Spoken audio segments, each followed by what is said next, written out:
Hello ka-nature! Hello! So, for this video, papakita ko sa inyo kung paano namin paano kami mag-plant o magtanim ng malunggay. And anong benefits ng malunggay? And papakita ko sa inyo kung paano namin pinapakain sa manok sa farm. Samahan nyo ako. Tara! So ito ka-nature, nakita nyo. So usually ginagawa namin is sinasabit namin yung mga malunggay as parang snacks nila. Ayan, paborito nila yan. So after feeding 1 to 2 hours, sinasabitan namin ng malunggay. Ayan, paborito nila yan.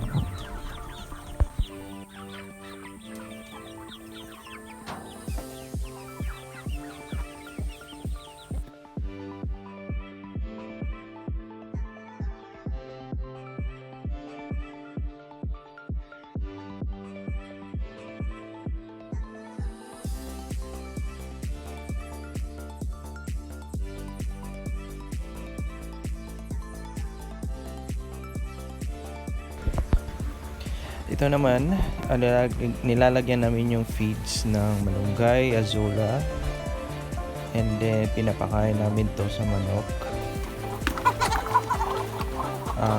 Ganadong kumakain manok pag may mga ganito.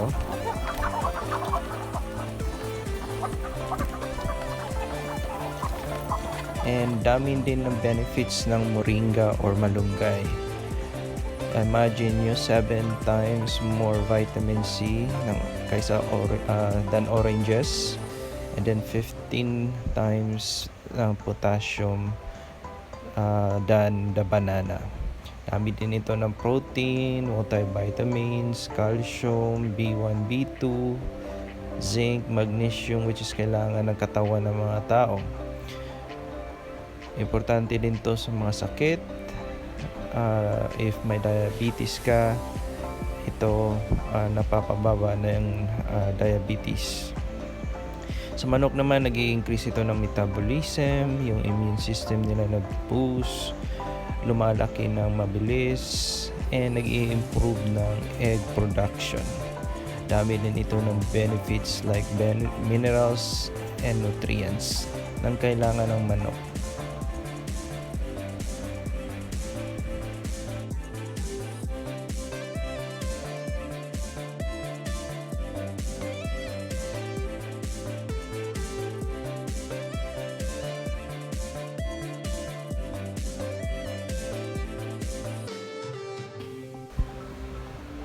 So, nagtatanim kami ng malunggay. Tinanim namin to years ago na. So, ito tumutubo na mataas. Pinuputol namin yan. And then, yung putol na kawayan o yung stick ng malunggay o moringa, dinadala namin sa farm. Ito, sa farm, tinutuhog namin. 2 weeks ago lang to, pero tumubo agad ang mga dahon. Base na siyang tumubo, hindi mahirap magtanim ng moringa or malunggay. So dito tinatanim ko yung malunggay. So hinuhukay ko yung lupa at least 1 foot to half foot to 1 foot na lalim.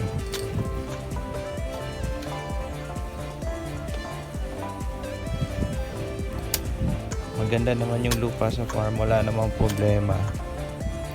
So, pinuputo lang namin yung sa bahay, and then dinadala namin dito at tinatanim sa gilid. Dito tinatanim ko tabi sa manukan para at least madali na lang kukunin kung magpapakain ng manok.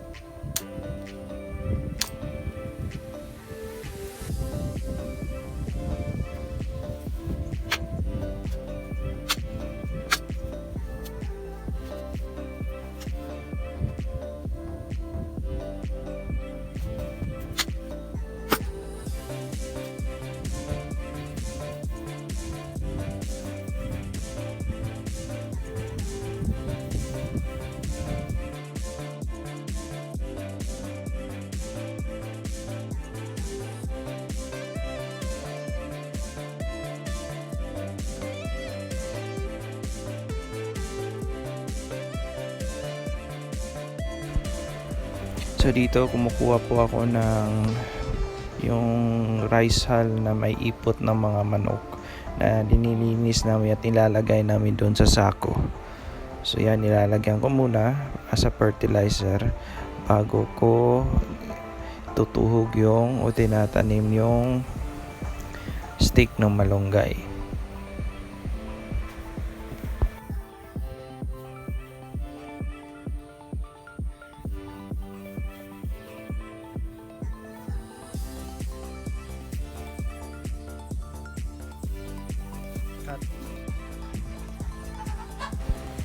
So dito ka nature, dinidiligan ko ng tubig. Napainom ko after ko tinatanim. So yan, lalagyan ko ng tubig.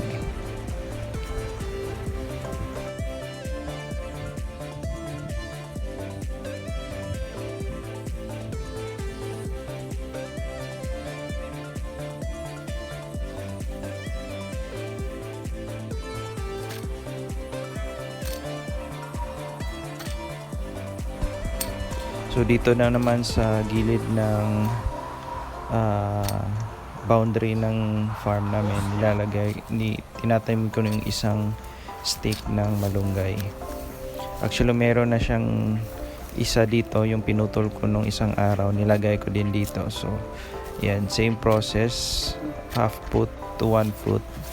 Then lalagyan ko ng rice hull, yung nilinis ng rice hull sa loob ng chicken pen na may ipot, lahat meron. So parang ginagawa namin fertilizer, nilalagyan namin dyan, and then sa gilid ng mga katabi ng tanim.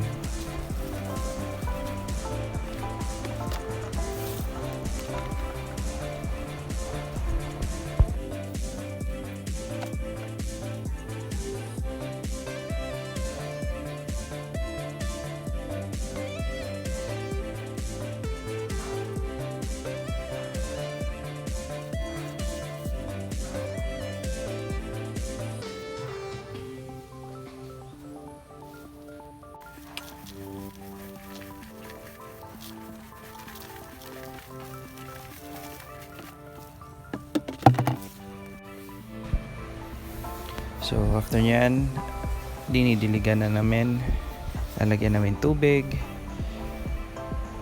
para makainom naman yung tanim. So yan lang po yung paano magtanim ng moringa malunggay. Thanks for watching, like and subscribe.